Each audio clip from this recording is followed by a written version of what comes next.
in this webinar, Miguel, for us to begin.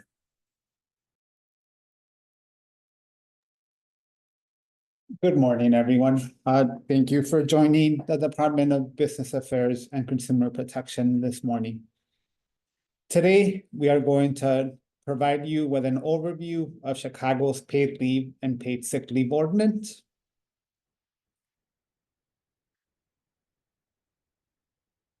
This will be the agenda for today's webinar. So I would like to start by introducing myself. My name is Miguel Campos. I am the director for the city's Office of Labor Standards. We will provide you with an overview of what it is that the office does and the mission of the office. We will then focus the majority of our time this morning on covering the paid leave and paid sick and safe leave ordinance.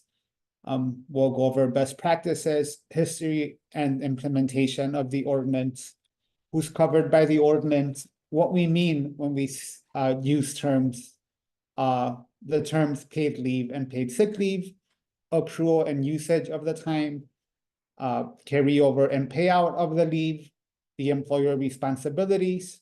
So we'll cover notices, written policies, record-keeping requirements. We will go over examples of potential ordinance violations. We will discuss private right of action.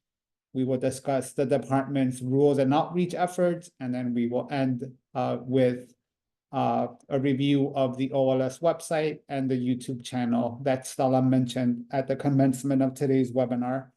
We'll share contact information, and we will leave a lengthy amount of time to answer any questions that folks might have this morning.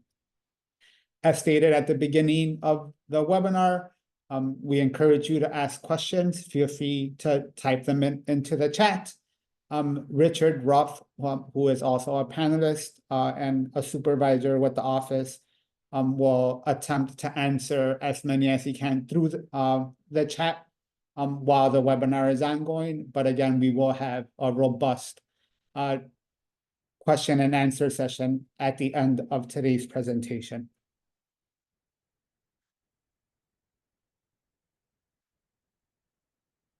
So the Office of Labor Standards, or OLS, is dedicated to promoting and enforcing all of Chicago's labor laws.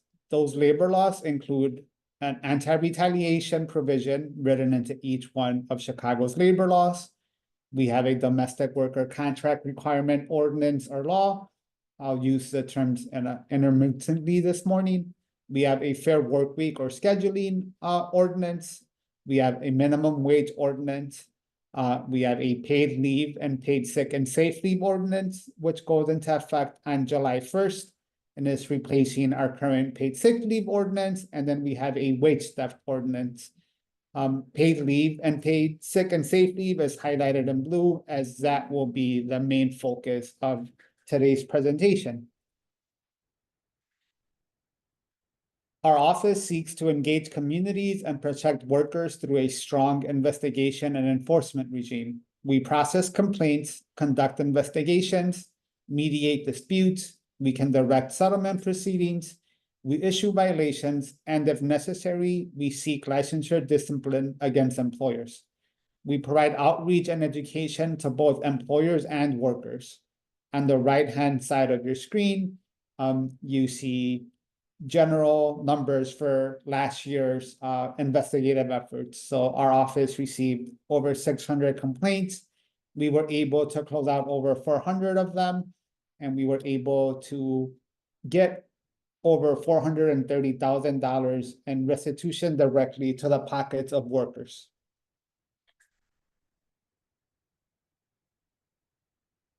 Before we dive into the details of today's presentation, these are some general best practices issues to keep in mind.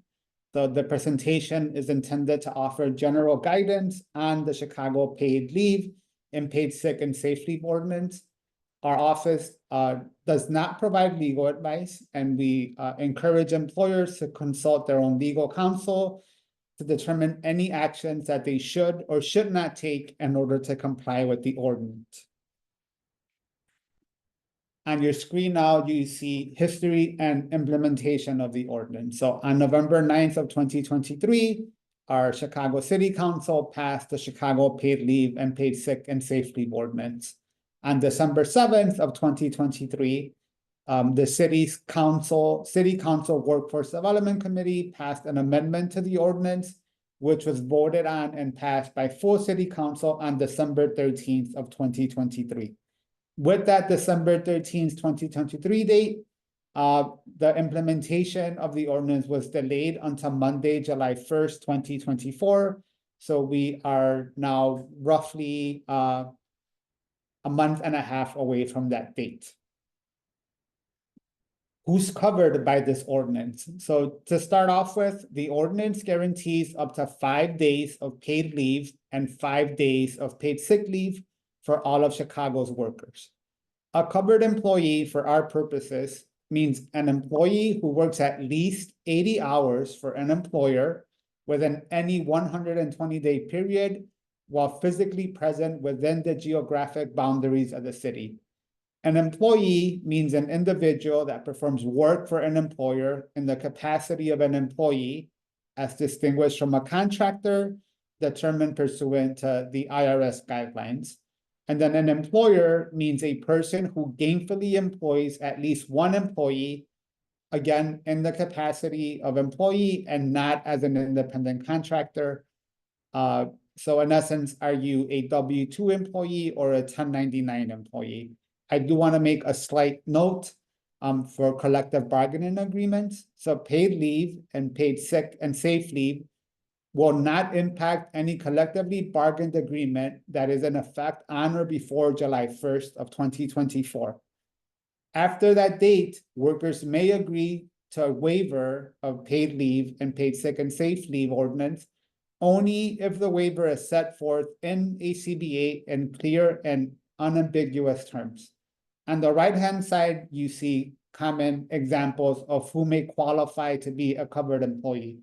Again, as long as that covered employee works 80 hours for an employer within any 120-day period, it does not matter if you are a full-time worker, a part-time worker, a temporary worker, a seasonal worker. If you're a remote worker or working remotely from your home, which is located within the geographical boundaries of the city, or if you are a domestic worker. So that is one caveat that I want to point out, that a domestic worker, regardless of whether they are an independent contractor, is considered a covered employee for purposes of this ordinance. What is paid leave and paid sick leave? So paid leave means time that is provided by an employer, can be used for any reason of the employee's choosing, and is not paid sick leave. Employees are not required to provide an employer with a reason to use the paid leave, and may not be required to provide documentation or certification as proof of use or in support of the use of their paid leave. Paid sick leave means time that is provided by an employer and can be used to recover from an illness, take care of a family member, address a domestic violence situation, and a public health emergency. An employer may request documentation or certification for the use of paid sick leave, but only after an employee uses their paid sick leave for 3 consecutive workdays. Common examples of usage for paid sick leave include, but are not limited to, preventive care. So if I want to use my paid sick leave to attend a dentist appointment, go to an annual physical, take my children to a doctor's appointment, that is an allowable usage of an employee's paid sick leave. Accrual and usage of leave. So we have separated into 2 separate sections. We'll cover paid leave first. So eligibility for paid leave. So a covered employee that was hired before July 1st of 2024 begins accruing paid leave as mandated by this ordinance on July 1st of 2024. A covered employee who's hired after July 1st of 2024 is eligible to accrue paid leave once their employment starts. So it doesn't matter if an employee is on a probation period. The minute they start working after July 1st of 2024, they begin to accrue leave. A covered employee can request to use their paid leave 90 days after July 1st of 2024, or 90 days after the start of their employment, whichever date is later. Paid leave is accrued at a minimum of 1 hour of paid leave for every 35 hours worked. So that is a cap of up to 40 hours or 5 days in a benefit year, which we are defining as a consecutive 12-month period. We'll go into detail as to what can qualify as a benefit year in a later slide. Again, paid leave can be used for any reason. However, a requested use can be denied by an employer, and we will cover that in detail in a future slide. There is a minimum usage increment that is not to exceed 4 hours for paid leave. So an employer can set a minimum usage increment, but it cannot be greater than 4 hours. That is the highest minimum. For paid sick leave, covered employees hired after July 1st of 2024 begin accruing paid sick leave on July 1st of 2024 under this new accrual method. The city has had a paid sick leave ordinance on the books since July 1st of 2017. So if you are an established employer in the city, your employee should already be receiving paid sick leave, and that accrued and unused leave will transfer over to this new system. A covered employee who's hired after the date that the ordinance goes into effect is eligible to accrue paid sick leave once their employment starts. There is a difference in when an employee can use or make a request to use their paid sick leave. So unlike paid leave, paid sick leave can be used or requested 30 days after July 1st of 2024, or 30 days after their start of employment, whichever date is later. As stated a few seconds ago, most of you have already been granting paid sick leave to your employees. So come July 1st, they'll have available paid sick leave time that they can use immediately. So think of this 30-day period for after a new employee gets hired after that July 1st date. It is accrued at the same rate. So a minimum of 1 hour of paid leave for every 35 hours worked. Again, up to 40 hours or 5 days in a benefit year. And we have already covered that paid sick leave can be used to recover from an illness, take care of a family member, address domestic violence situations, and public health emergencies. And there is a lower usage increment or minimum usage increment for paid sick leave, which is 2 hours. And we'll go over concrete examples of what we mean by minimum usage increment in a future slide. These are general provisions that are applicable to both paid leave and paid sick leave. So we are still talking about the accrual and usage of leave. So whether it is paid leave or paid sick leave. Accrual methods. Employers may front load the full amount of paid leave and paid sick leave at the beginning of a benefit year. A benefit year can be defined and set by an employer. It could be a calendar year. It could be January 1st to January 31st. It could be your fiscal year. It could be a tax year. It can start on the anniversary date on which an employee was hired. So if you want your benefit year to be October 1st to September 30th, there's nothing in the ordinance mandating that cannot be your benefit year. You do not have to change what your current benefit year is. It doesn't have to be July 1st to June 30th. You can continue using whatever definition of a benefit year best suits your business. So again, front loading can be done. So a covered employee must receive a written notice of the hours that are front loaded on or before the start of the benefit year, which again, you can define as an employer to whatever consecutive 12-month period you want. Front-loaded hours may not be reduced once they are granted to a covered employee. Employers may not require covered employees to repay the usage of any front-loaded hours if the covered employee ends their employment before the end of the benefit year. So your benefit year starts July 1st, you front-load 40 hours of paid leave. In August, that employee uses their full week, and then they stop working for you in September. You are not allowed to ask them to pay back that time. The minute you front load that time, it is immediately available for use. Employers can also let a covered employee accrue paid leave and paid sick leave as they work. So rather than front loading time, they accumulate or accrue time as they work. Employers are allowed to utilize a mixed calculation method. So for example, you can choose to front load paid leave and paid sick leave for full-time covered employees and use an accrual method for part-time covered employees. You can front load paid leave for all employees and accrue paid sick leave. You have an option of utilizing a mixed calculation method. You are also able to prorate front-loaded time. So if you anticipate someone working enough time to only earn 20 hours of paid leave a year, you can front-load the 20 hours since they're a part-time employee, and then that's what they would be entitled to. You should, however, still track the hours worked in case an employee works more hours, which may indicate or mandate that they receive additional paid leave.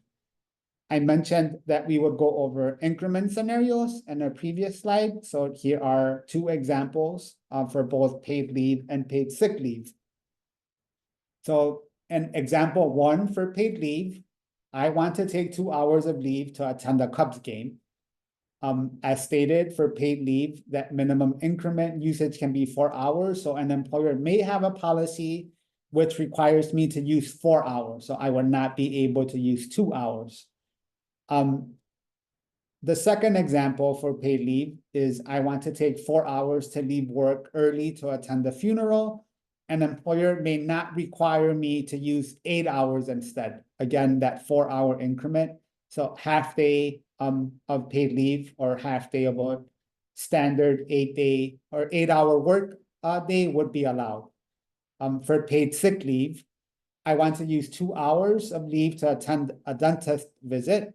An employer may not require me to use 4 or 8 hours instead, so I can use my paid sick leave in 2-hour chunks. The second example, I wake up with a headache and I anticipate running late 1 hour. I'm scheduled to start at 9. I tell my employer I'm coming in at 10. I want to use my paid sick leave. My employer can require me to use 2 hours of paid sick leave instead.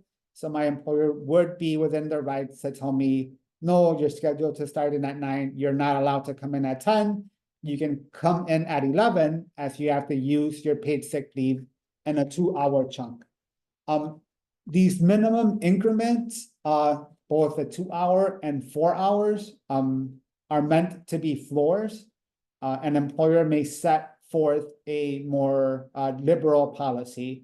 So it's up to an employer if they want to allow their employees to use paid sick leave in 15-minute increments, half-hour increments, 1-hour increments. You're allowed to, so it could be, these are minimums. An employer can set forth better policies if they choose. Carryover and payout. So before we dive into carryover and payout, we'll define employer size for purposes of payout. So a large employer means an employer that employs 101 or more covered employees. And I want to focus on that covered employee part. A medium employer means an employer that employs between 51 and 100 covered employees. And then a small employer is an employer that employs between 1 and 50 covered employees. To be a covered employee, as we discussed at the beginning of today's presentation, you have to work 80 hours within 120, any 120-day period within the geographical limits of the city. So that means that we are only counting Chicago employees for purposes of payout and not global employees. So let's say I work for Boeing, which globally may have 30,000 employees, but there are only 29 covered employees working within the limits of the city. In that scenario, Boeing would be defined as a small employer, and they thus would not be covered by the payout provision. So since we started with the employer size, I'll invert what's on the screen and we'll cover payout first. So accrued and unused paid leave, whether it was granted via an accrual method or a front-loading method, must be paid out upon termination of employment. So it is required for a large employer. A medium employer, there's a cap of 16 hours, so up to 16 hours or 2 days the first year that the ordinance is in place. After that first year, so starting on July 1st, 2025, the full amount after the date would be required to be paid out, and that is never required for a small employer. I do want to add the caveat that payout is restricted to the amount of time that is mandated by the ordinance. So in no instance will you be paying out more than 56 hours of paid leave. We'll cover that example of how I arrived at 56 hours in a bit. So you are not mandated to pay out more than what the minimums that are mandated by the ordinance. That is for paid leave. For paid sick leave, payout of paid sick leave time is not required by the ordinance unless it is mandated by a collectively bargained agreement between an employer and their employees. We'll move over to the carryover section. So paid leave, a covered employee can carry over up to 16 hours or 2 days of accrued and unused paid leave from one benefit year to the next. Please note that if you front load paid leave at the beginning of a benefit year, an employer can choose to not allow carryover. So it is not mandated that you allow carryover for paid leave if you front load the time. So that would be a benefit of front loading time that would minimize a potential payout if an employee ends their employee relationship with the employer. For paid sick leave, a covered employee can carry over up to 80 hours or 10 days of accrued and unused paid sick leave from one benefit year to the next. For paid sick leave, the carryout provision applies regardless of whether you're using an accrual calculation method or a front-loading calculation method. We'll now dive into employer responsibilities. We'll start with this mandated notice. So employers must post this informational poster at their place of business if applicable. And in addition, it must be provided to a covered employee on an annual basis. The information on the required notice is updated by our office every July 1st. The poster or notification will be made available on our website in 6 languages. So it'll be in simplified Mandarin or Chinese, English, Korean, Polish, Spanish, and Tagalog. Whether you are a covered employee or an employer, you can make a request of our office for additional languages that are not one of the 6 that I have mentioned this morning. On your screen, you see proposed notices. We will make these official and finalized once we set forth the minimum wage amount for next year. At the moment, this notice is 1 page. Starting July 1st, we are transitioning to 2 pages. So the first page, which you see on the left-hand side, will contain information on minimum wage, wage theft, human trafficking, how someone can file a complaint with our office, and then directs individuals to additional resources and contact information for our office. The second page of this required notice will contain information on paid leave, paid sick and safe leave, employer policies surrounding paid leave and paid sick and safe leave, and once again, information on how someone can file a complaint, and then obtaining or reaching additional resources provided by our office, as well as contact information for our office.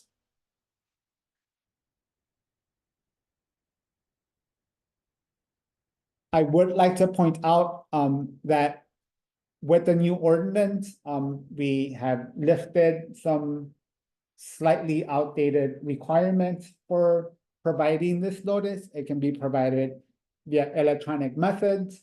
It doesn't have to be an actual physical copy of the notice. It could be included in part of an employee handbook, for example, that's additional requirements that we have lifted for the notice of that you see on the screen. We'll now talk about written policies. So employers must provide covered employees with a copy of the written paid leave and paid sick leave policies, either at the start of their employment and within 5 days before any changes are made to an existing policy. So the policies must include the following information. So one, policies must be provided in writing. You have to define or inform employees what benefit year you are using. And again, that is a choice of the employer. What calculation method or methods you are using. Are you front loading? Are you accruing? Are you using a mixed combination of both? And who they apply to. So again, you are able to have different policies. For example, for a full-time employee versus a part-time employee, for front of the house staff versus back of the house staff, you are able to set forth whatever policy you want. We are just mandating that they are in writing and provided to an employee so they know what those policies are. It must include a rate of accrual or the hours being front-loaded, and then any terms or conditions on a covered employee's use of paid leave and paid sick leave. Are there notification requirements for how someone would ask to use their paid leave or paid sick leave?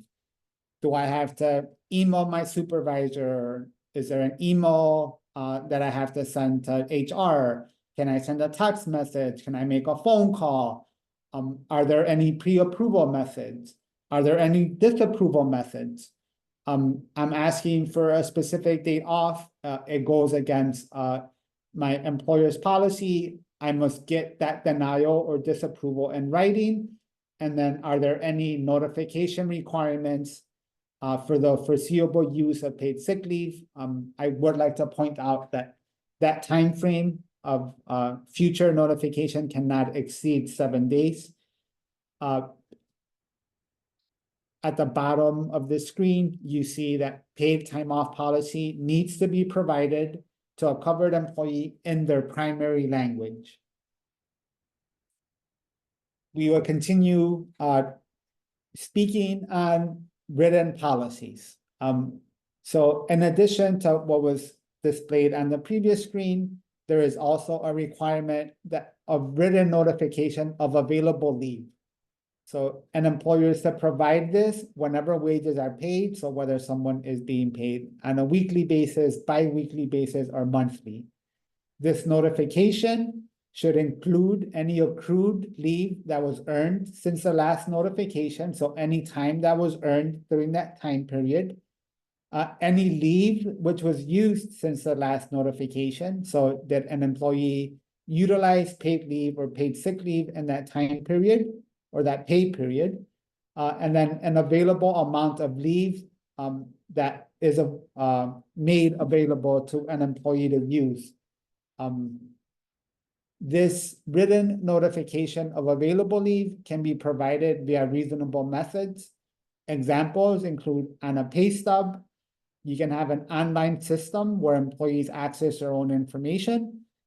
So rather than giving them a paper pay stub every 2 weeks, there is an online system from your payroll company where they can log on and view their wage statement. There can be additional screen on there showing available leave for that covered employee, or it can be a separate written notice as long as an employer is keeping copies of it. We mentioned a pre-approval policy or an employer having the ability to deny someone the use of paid leave. So we want to ensure that covered employees know where they stand and are able to make plans. So you are able to establish a pre-approval policy. So you can deny paid leave as long as it's made in consideration of an employer's operational needs. And again, this pre-approval policy needs to be in written form. So you can include relevant factors such as granting the paid leave during a specific time period would significantly impact your business operation. Do you provide a need or service that's critical to the health, safety, or welfare of the people of Chicago? Are similarly situated employees treated the same? So both me and Richard have the same title. Are you following the same review, approval, and denial methods for using that paid leave? And then does a covered employee have meaningful access to use all of the paid leave they are entitled to during that specific benefit year? So examples of they're commonly referred as to like blackout dates. If you want to have an employer policy that states that you have a total of 20 employees and no more than 10 of them can be off at the same time, and you're going to follow a seniority list or first come, first served basis, you're allowed to do that as long as it's in writing and you are providing a copy of that policy to the employer. If you want to have a policy that dictates that no one will be able to take time off the last week of December, as long as employees know ahead of time that that is what your policy is and they can plan around it, that is allowed.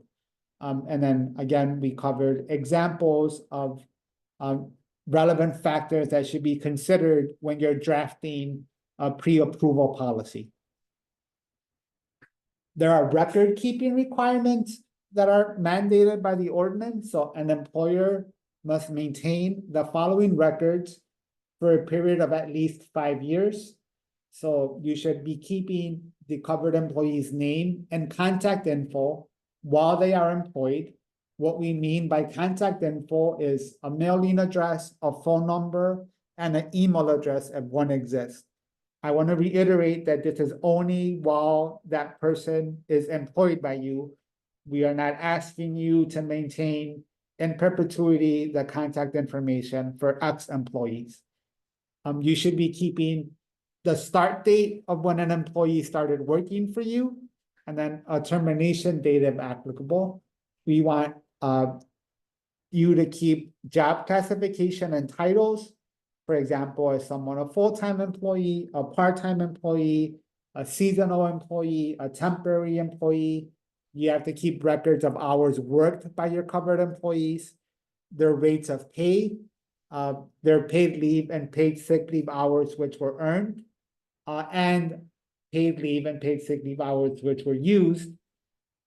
Any request made by a covered employee to utilize paid leave or paid sick leave, and then documentation or records showing the amount of remaining paid leave and paid sick leave, or in other words, a balance. The record requirements under the ordinance that must be kept by employers only apply to covered employees whose regular work duties occur within the geographical boundaries of the city. I know we've covered a lot of material this morning, so here are some examples of potential ordinance violations. So you are not allowed to ask a covered employee to find a replacement or coverage as a condition of using their paid leave or paid sick leave. If you engage in workplace retaliation, so taking any adverse action after a complaint is filed, which alleges a violation of the ordinance, this covers the complainant or any witness or individual who wishes to cooperate in the investigation of the alleged violation. It's an ordinance violation to prevent a covered employee from using or taking their paid leave or paid sick leave. You are not allowed to pay a covered employee to not use or take their paid leave or paid sick leave. You cannot alter or switch a covered employee schedule after they provide notice, showing you that they intend to use their paid leave or paid sick leave to avoid paying the time off. So I'm regularly scheduled to work Monday through Friday. I ask for next Friday off. You cannot then say that my schedule next week will be Saturday through Thursday to avoid paying me that paid leave for that Friday. You are not allowed to count absences which arise from using paid leave or paid sick leave as an absence which may trigger discipline, demotion, suspension, or any other adverse employment action. You are not allowed to require a covered employee to provide documentation or reasons to utilize their paid leave. You are not allowed to require a covered employee to provide documentation or certification for paid leave if they did not use it for 3 consecutive workdays. Failing to post the required notice, which we showed a couple of slides ago, and a conspicuous location at an eligible worksite would be another potential ordinance violation. And then finally, but not least, incorrectly applying the minimum increment usage requirements that we covered at the beginning of today's presentation. We'll move on to speaking on private right of action. So for the paid leave components, covered employees' ability to file a lawsuit on their own is delayed for the first year that the ordinance is in place.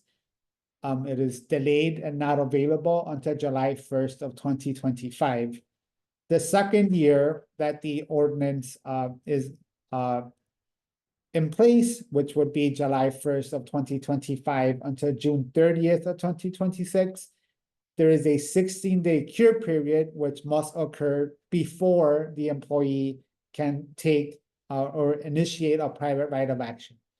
The 16-day cure period is either the next pay period or 16 days, whichever amount of time is less. And this means that a covered employee must approach their employer first, inform them of what they feel is a violation. That gives the employer 16 days to remediate the situation. If it's not fixed within that 16-day period, then a covered employee may seek private right of action. This cure period provision is intended to sunset on its own accord without further action from City Council.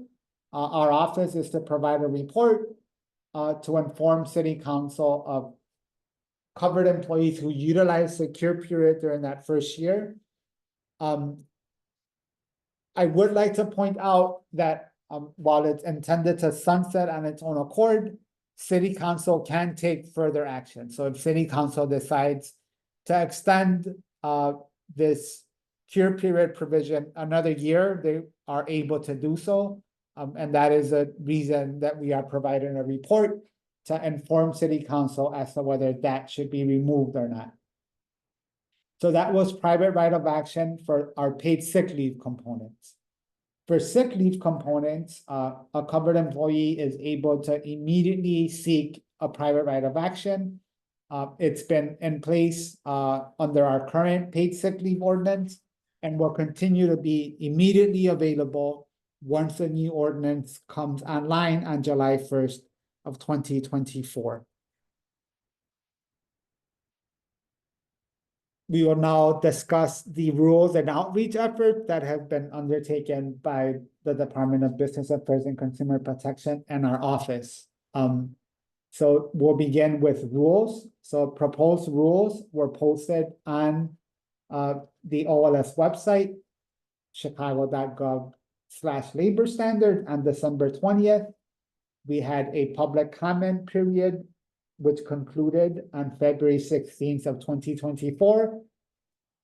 We updated the initial proposed rules and made changes and finalized the final version on May 1st. So they were signed on May 1st. They were published on May 1st, and they will not go into effect until Monday, July 1st of 2024. With regards to outreach material, the city published an FAQ document in English on December 20th and in Spanish on March 21st. They are both available on the OLS website.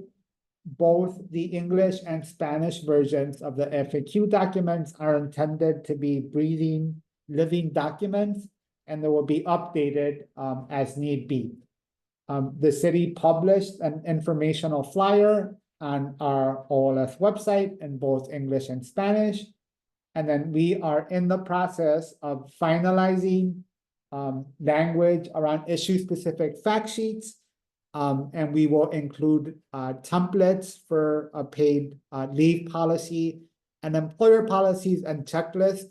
We are hoping to have those finalized and published on the OLS website next Tuesday after the Memorial Day holiday coming up. We've held outreach presentations. We held a webinar in English on December 14th of last year, in Spanish on December 15th of 2023. This year, we've held 2 joint webinars with our partners at Cook County, talking about similarities and differences between the county's paid leave ordinance and the city's paid leave and paid sick leave ordinance. Those occurred on January 22nd in English and April 16th in English. In addition, there'll be a cross-jurisdictional chart that will be published next Tuesday on the OLS website, showing the similarities and differences between the city's ordinance, the county's ordinance, and the state Paid Leave for All Workers Act. That will also be available next Tuesday. Apologies. In addition to the previous or past webinars that we've held, we are hosting and recording subject-specific webinars. So you are attending one this morning. There will be a version of this webinar in Spanish this coming Thursday from 10 a.m. to 11:30. And then we will have webinars on June 11th and June 13th in English and in Spanish. Registration is live. You can visit chicago.gov/businesseducation for the 3 webinars that are being held in the future. Just like today, we intend for the webinars to be tailored to specific subsets of relevant stakeholders. So whether you are a worker advocate group, an auxiliary industry, or an employer or worker, there'll be useful information for them. Just like today's webinar, the 4 previous webinars held in December, January, and April, today's webinar and the 3 future webinars will all be recorded, and they will all be made available on the BACP YouTube page. It was mentioned by Stella at the beginning of today's webinar. It is youtube.com/ChicagoBACP. I keep mentioning our OLS website. So here are examples of the documents that will be either made available next Tuesday or are available already. So on the left-hand side is an informational flyer containing general bullet high-level information on material that we covered this morning. So paid leave, sick leave, carryover, and payout. At the top right-hand corner is the top of our FAQ document that was published in English. Moving down on the screen, here is a screenshot of how the jurisdictional comparison chart will look like. So there are 3 columns containing information on the city's paid leave and paid sick and safe leave ordinance, the Cook County Paid Leave Ordinance, and then the State of Illinois Paid Leave for All Workers Act. Finally, at the bottom right-hand corner of your screen, you see an example of what has yet to be finalized, but this is how the fact sheet on accrual of leave for paid leave and paid sick leave will look like. I keep mentioning our YouTube page. I'll just bring this up to show how that screen looks. So there are recordings of 46 previous webinars that our office has hosted throughout the years. Many of the webinars are also available in Spanish, along with their English version. And on the bottom right hand or bottom portion of your screen, you see a recording of the Tuesday, April 16th joint webinar that we held with Cook County. And then you can see or curate a list that will only show you Office of Labor Standards webinars that are available on the BACP YouTube page. Here is our general contact information. So you can reach us Monday through Friday, 8:30 to 4:30, as long as it's not a holiday, at 312-744-2211. You can email us with any questions at bacplaborstandards@cityofchicago.org. You may also email our general outreach email, which is bacpoutreach@cityofchicago.org. Attached, you see our mailing address. We're located at 2350 West Ogden Avenue, Chicago, Illinois 60608. We will make a copy of today's slide deck available. We can email it to people if people request it. You can make a request for a copy of today's PowerPoint presentation by emailing either email address that's located on the screen.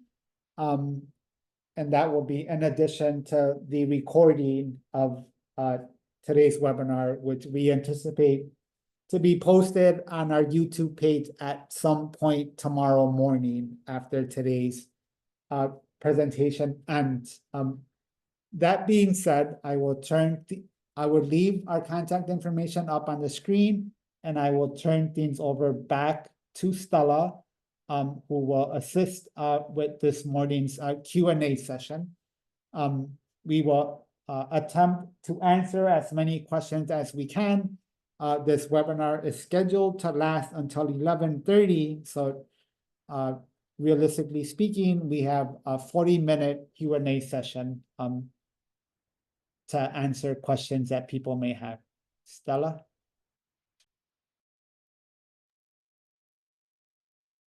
We do have some questions. Let me go all the way back to the very top.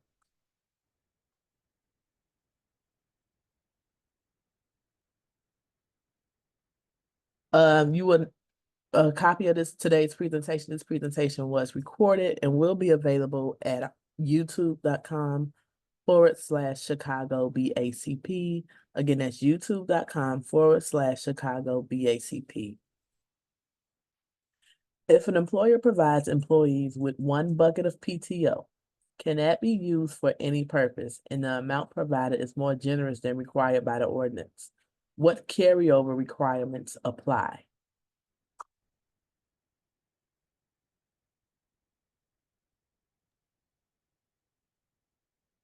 Could you repeat the question, please, Stella? Sorry. It's a two-part question. It's a really big question. If an employer provides employees with one bucket of PTO, can that be used for any purpose and the amount provided is more generous than required by the ordinance? What carryover requirements apply? We would like a little more detail, so I'll go down two paths with this question. One, if you have an unlimited PTO policy, then there are no carryover requirements that would be necessary. You are not delegating or regulating how much time someone's able to use.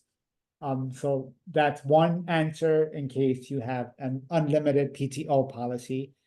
If you have a single PTO policy that is not unlimited, however, you are granting more time or you're being more generous than what is mandated by the ordinance. It'll be issue specific or example specific. If you're front loading time, then there is no carryover component for the paid leave portion of it.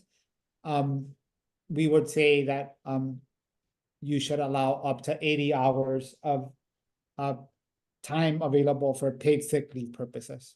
So that would be the response to that one. But if someone has a specific scenario that they want to discuss, you can email us at either BACP Labor Standards at cityofchicago.org or BACP Outreach at cityofchicago.org, and we can discuss the minutia of your specific example in a one-on-one basis. Is the employer required to permit up to 96 hours of PTO to be carried over year to year?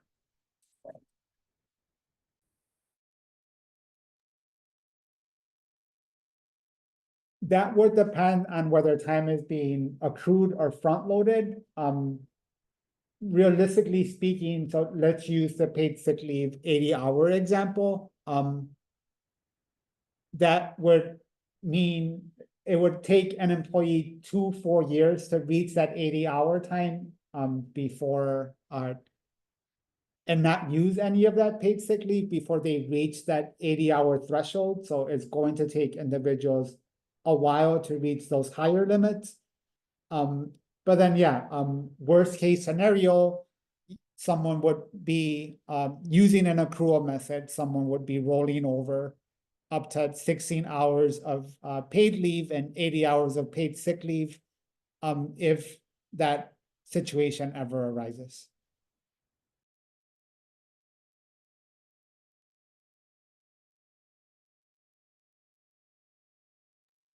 Next question. Why are the BACP materials referring to entitlements in terms of days when the ordinance only says 40 hours?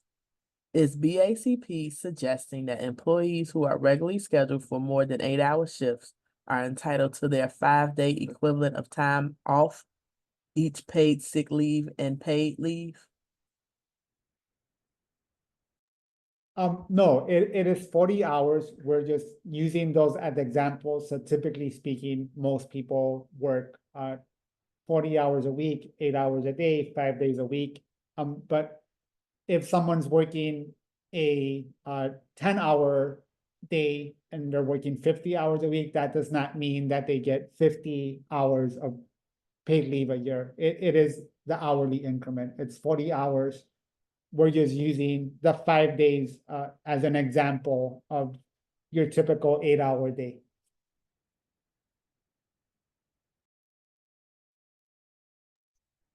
So this is in addition to already provided paid time off and sick pay an employer already provides, correct? So it's not in addition. So if you're already providing employees with vacation time that meets the requirements of the paid leave components, you do not need to provide additional time off in that aspect. So if you work for an employer that grants you 2 weeks of vacation time a year and a week of sick time a year, you are not mandated to provide additional time on top of that. So many employers, their existing vacation policy or PTO policy would already cover the time that is mandated by the ordinance. In no instance are we requiring that you provide additional time. if you already have policies in place that exceed the requirements of the ordinance.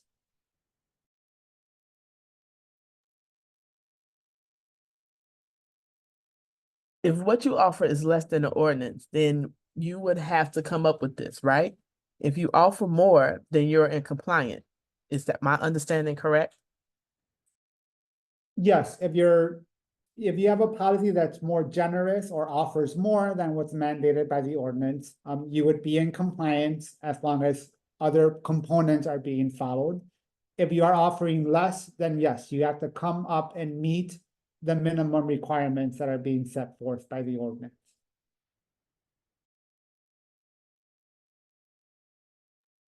Is adopting a paid leave and paid sick leave policy sufficient for an employer to meet the front-loaded leave notice requirement?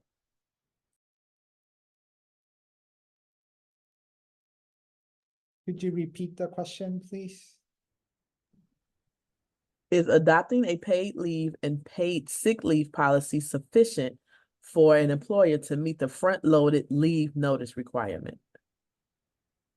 Yes, that would be sufficient.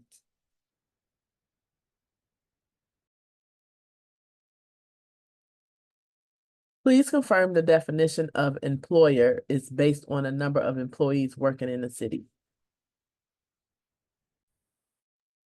So there are two definitions. So an employer would be anyone who employs at least one employee within the city. The definition for a employer for purposes of payout, that's when we start diving into whether you're a small employer, a medium employer, or a large employer. So it's for that payout provision that that size definition comes into place.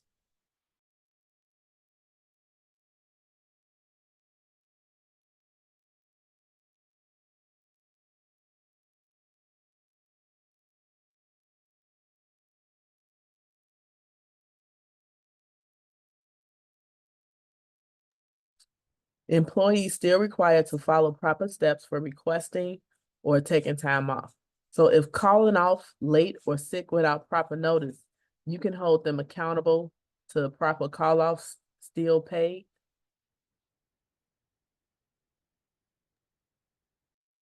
Yes, whatever policies you set forth, like where the city is not preventing you from following established procedures. So if you have a call-in procedure that needs to be followed, and it is not followed, and it's in writing, it's given to all covered employees, they're aware of what it is. Nothing in the ordinance would prevent you from following your progressive discipline plans that may be in place in your policies.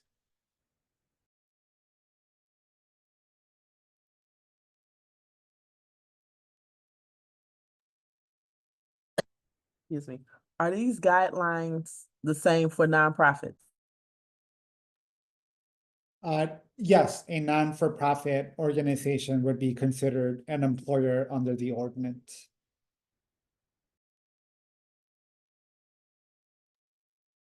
If an employer has a general bucket of leave and don't distinguish between sick and other leave, must a covered employee be entitled to carry over 80 hours? And can the employer set a max carryover? It would depend on whether the time is being accrued or front-loaded. Obviously, if it's being accrued, it might take an employee a while before they have that amount of time to carry over. But if there's a single bucket of time, then yes, if someone has 80 hours of time, they would be allowed to carry it over from 1 year to the next.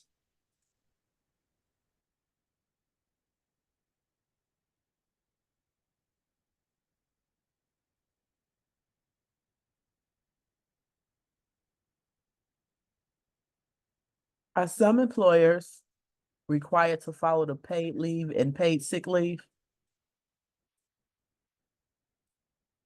What was the first part of that question, Stella?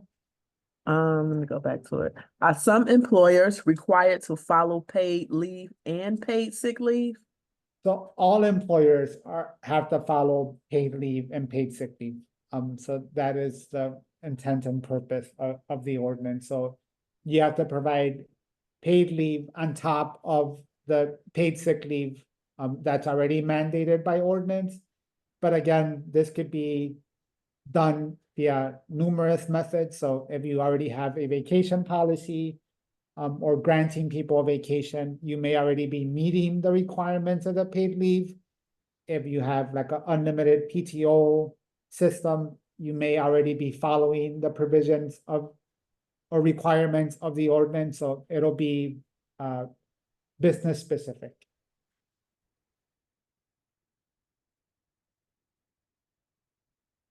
In the service industry, what is the rate for tipped employees paid leave? The new minimum wage set is July 1.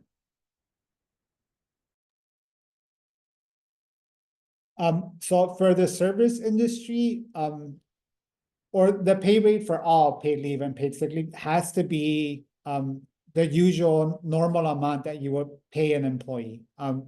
So let's say you're paying your dishwasher $20 an hour and he's using paid leave or paid sick leave, that's the rate that you have to pay them. At no point in time may that rate be lower than the city's minimum wage. So let's say at the moment, our tipped wage credit minimum wage is $9.48. That does not mean that paid leave or paid sick leave gets paid at that rate. It has to be paid at the full amount of the city's minimum wage, which is $15.80.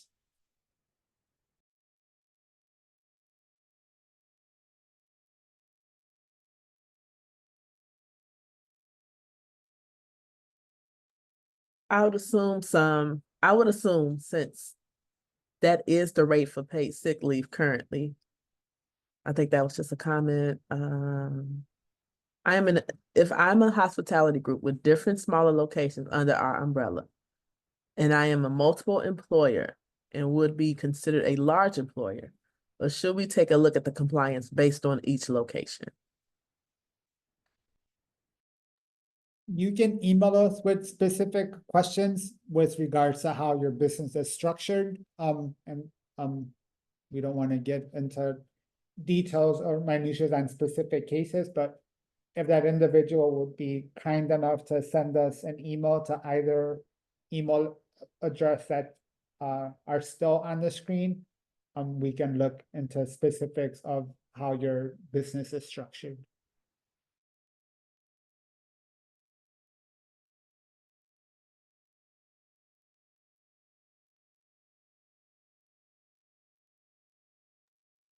Does an employer who provides more than 40 hours of front-loaded paid leave for any reason, do they have the right to recover unaccrued payout? Full-time and some part-time employees get as many as 160 hours of front-loaded paid leave.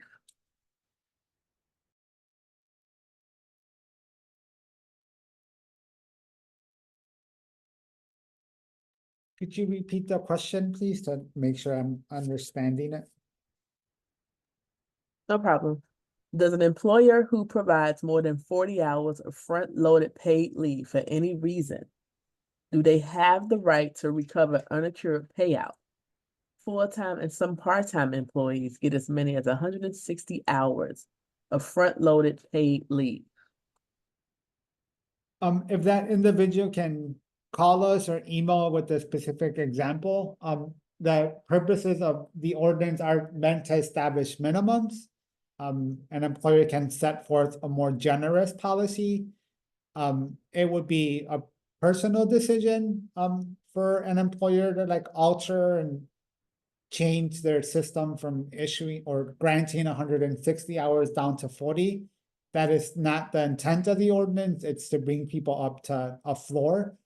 I think that's what the question is asking, but if they can call us or send an email, we can further discuss their scenario with them.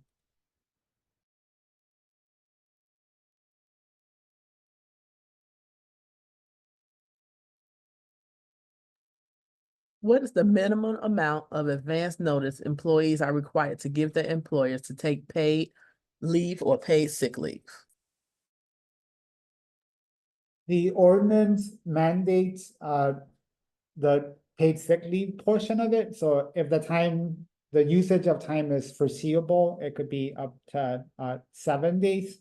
And what we mean by foreseeable is today is Tuesday, the 24th, and I know I have a dentist appointment this coming Friday. The 24th, I can go ahead and make that request now. But obviously the purpose of paid sick leave is for it to be used in case of emergency, so I can't foretell if I'm going to like catch or a fever tonight or have a migraine in the morning. That requirement would be like as soon as reasonably expected to make that request.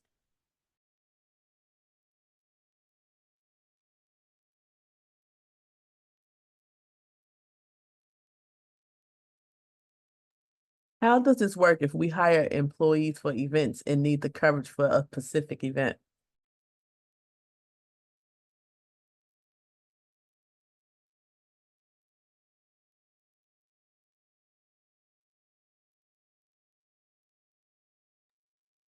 For that specific question, if they can email us, we can discuss what scenarios they're envisioning with that question.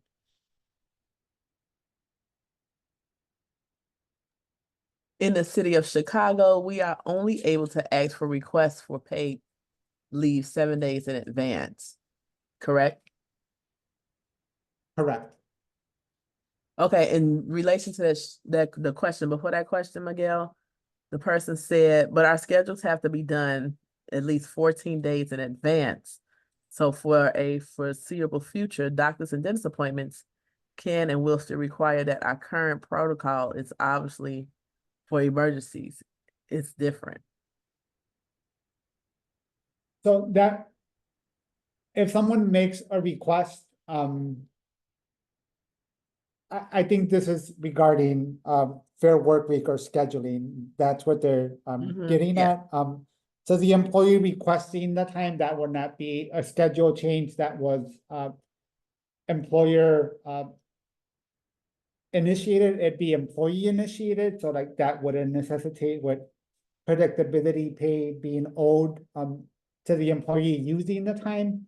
That would make an additional schedule available. You can follow your routine methods of like posting available job site or a shift that's available to see if someone wants to pick it up.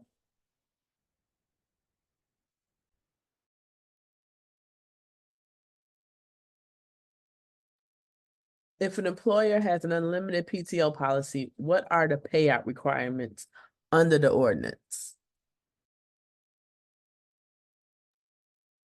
So with an unlimited PTO policy, you should still be keeping track of hours that are used by an employee. So if the employee used 40 hours or more in the preceding 12-year period, then there would be no payout component. So I'll use a real concrete example. A benefit year runs January 1st to December 31st. Using an unlimited PTO model. I work for that company. I use 2 weeks of time in July, and then I leave employment in August. There is no payout component. In that preceding benefit year, I used more than 40 hours, so no time would be paid out. Let's say I had only used 16 hours, then I leave, then there'll be a payout of 24 hours. So in essence, keep track of time that's being utilized, and it would be a payout time used, or 40 hours minus time used, that would equate to the amount of payout that's necessary. If someone used more than 40 hours, then there is no payout.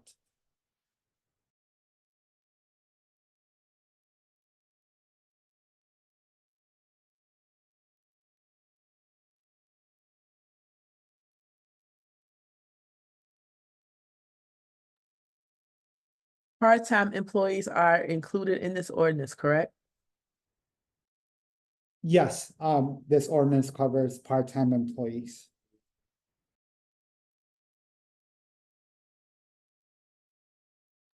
Is the tip wage going away in Chicago? It is going away in Chicago over a 5-year period. So it's a 5-year phase out. The first step in that phase out is occurring or happening on July 1st of 2024. So the tipped wage credit will be reduced from 40% to 32%, and then subsequent 8% every year thereafter. It won't be fully eliminated until July 1st of 2028. When you say hours worked, do you mean a total of number of hours worked per pay period or clock in, clock out times?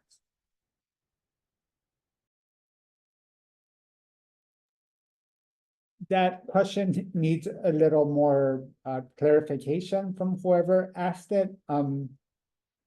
I'm interpreting that to be like the same amount of time, like you should be paying someone for the hours worked only while they're on the clock. If someone can, whoever asked the question, if they can provide more clarity via another chat message or email us. I'm a little confused as to what that question is asking.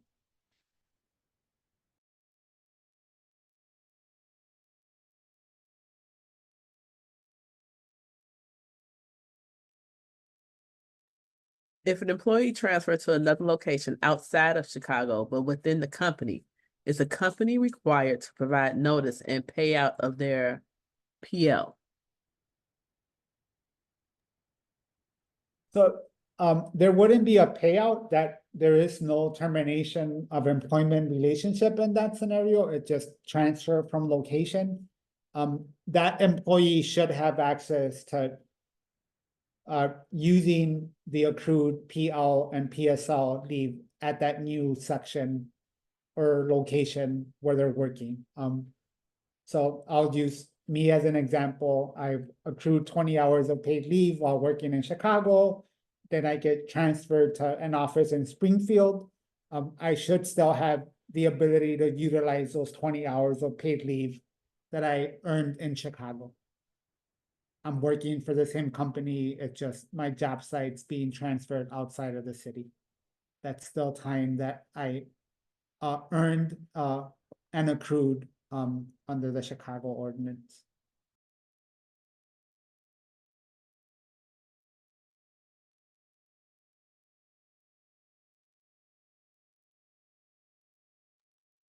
Does the cure period need to be triggered in writing, or is it for the employee or OLS?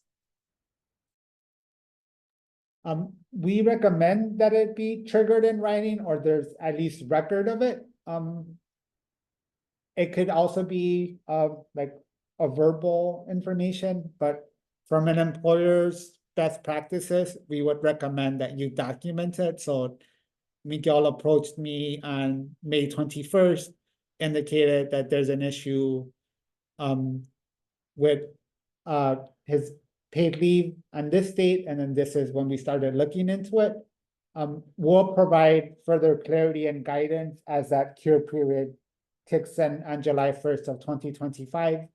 So that'll be a fact sheet that will provide like clarity and what we suggest are best practices to how to document that. But I think it's in the best interest of both the employer and the employee to like formalize it or document it in writing.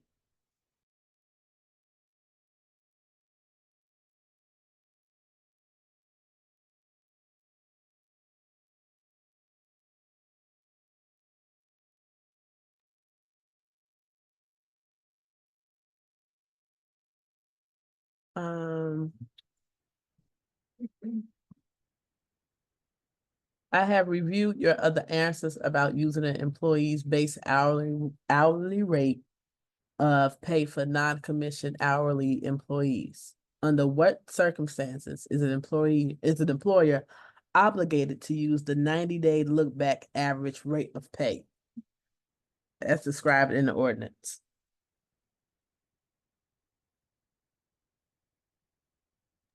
We are one of the fact sheets that will be published next Tuesday, the 28th, will deal specifically with that aspect. So please be on the lookout on the OLS website for a fact sheet that is solely dealing with that 90-day lookup provision or language that's in the ordinance.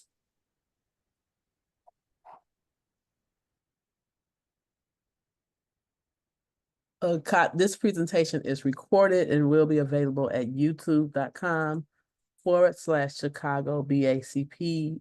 It should be available tomorrow or Thursday at the latest on our YouTube page. So that's youtube.com/Chicago BACP.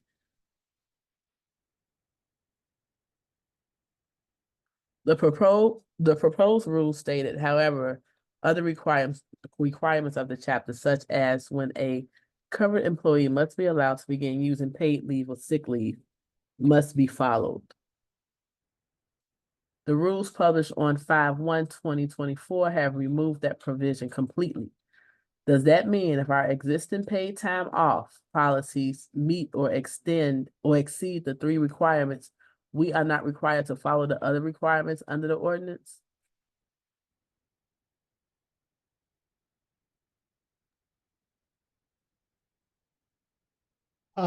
If you can email specifics with your examples, so you're still required to follow other provisions of the ordinance that would not necessarily dictate like an accrual rate or whether time is front loaded or amount of time that is being provided.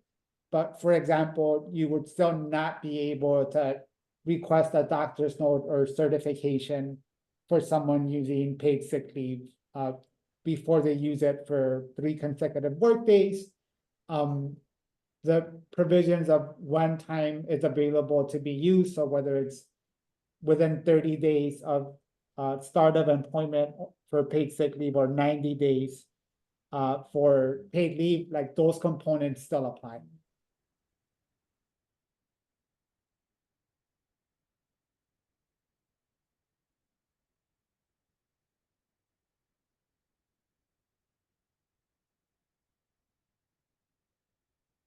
When will the employer fact sheets and templates be available? That is next Tuesday, May 28th. And when will the official flyer be available? That will also be next Tuesday, May 28th. Our law department is finalizing what the new minimum wage rate will be this week, and we will update that flyer, and it'll be available for download on Tuesday, May 28th. Is the paid leave in addition to separate from vacation time? It is not. So there are many examples where your current vacation policy may already be exceeding the requirements of the ordinance. So if your vacation time policy allows for an employee to use their time for whatever reason they want, and they can use it in chunks of time that are 4 hours or greater, then you are more than likely meeting the requirements of the ordinance. You do not need to provide additional paid leave on top of your current vacation policy.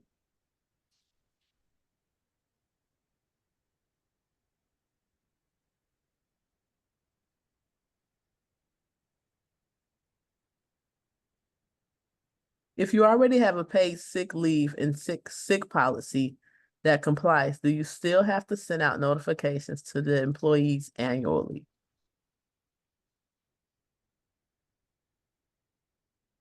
Yes, that poster must still be given to them annually. It could be emailed to them, it could be part of a general employee handbook. It could be part of the first paycheck that they receive, after, the July 1st date, so let's say July 15th, for example. But again, it doesn't have to be a physical copy of it. It could be something simple that you download the notice from the OLS website and just email it to all your covered employees that would meet the requirements of the ordinance. So here is one targeted email to all 17 employees. Here's a notice, you have a record that you provided it. It's just one email to all your employees with a PDF attachment or a link to where they can find it, and then that would meet the requirements of the annual notice.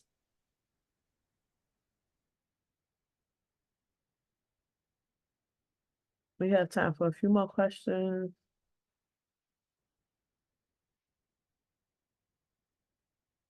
Someone is asking if you can go over covered employees again, please.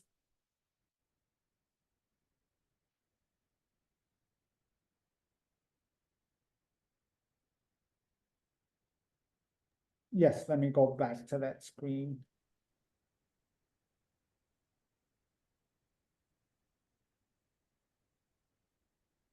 So here is the slide with covered employees. So a covered employee is an employee who works at least 80 hours for an employer within any 120-day period while physically present within the geographical boundaries of the city. An employee is an individual that performs work for an employer in the capacity of an employee as distinguished from an independent contractor. And then an employer is a person who gainfully employs at least one employee, again, in the capacity of employee and not an independent contractor. And then here are examples of individuals who may be considered a covered employee, a full-time worker, a part-time worker, a temporary worker, a seasonal worker, someone who's performing virtual remote work, and then a domestic worker was added here as with the caveat that the domestic worker would be considered a covered employee, regardless of whether they are an employee or an independent contractor. I will make a slight addition to this slide, and I will also add examples of an employer to address issues such as whether non-for-profits would be considered an employer. So I'll add another column with examples of employers that'll be available on the slide deck that can be emailed to individuals who request it.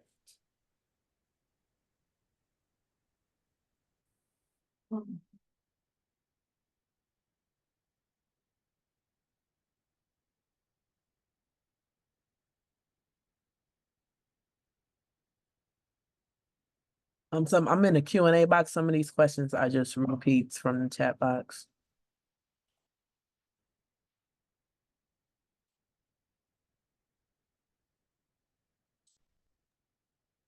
I know we are running close on time. I do want to thank everyone for joining us this morning for this 90-minute webinar. If we have your contact information for questions, post in the Q&A box. So if they were not made anonymously, we will track those. If your questions were not answered during the webinar, you can expect an answer from our BACP labor standards inbox within the next week. So in case there were any questions that we didn't get to, obviously we don't have the capability of answering anonymous questions for which we don't have contact information.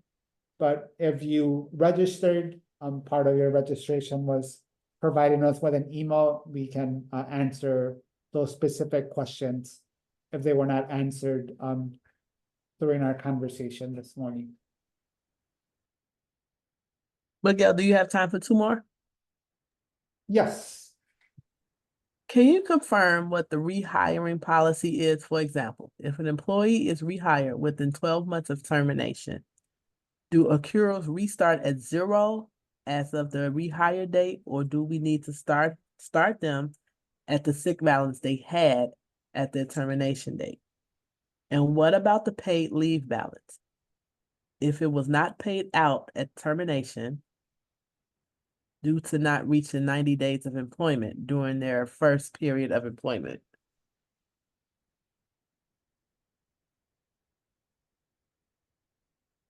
The finalized response to that will also be part of the issue-specific fact sheets that will be published on next Tuesday, the 28th. So if that person wants to send us email, we can email you a copy of that fact sheet once it's finalized, which will provide guidance on that. Or they can, if it was made anonymously, they can look at the resource section on the OLS website next Tuesday.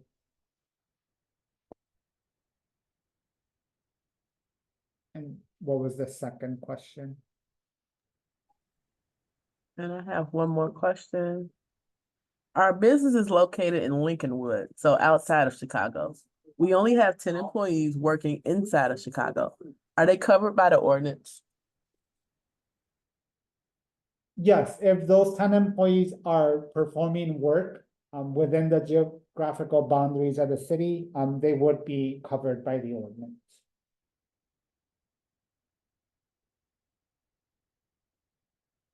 Okay, Miguel, any last words? Because we are at time.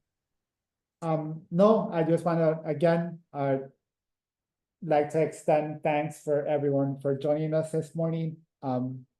We will make the recording available no later than Thursday.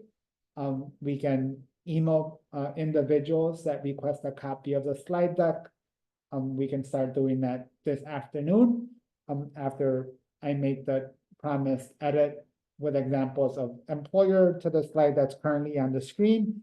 And then if you have any additional questions or comments, I will repost the both email addresses on the screen this morning.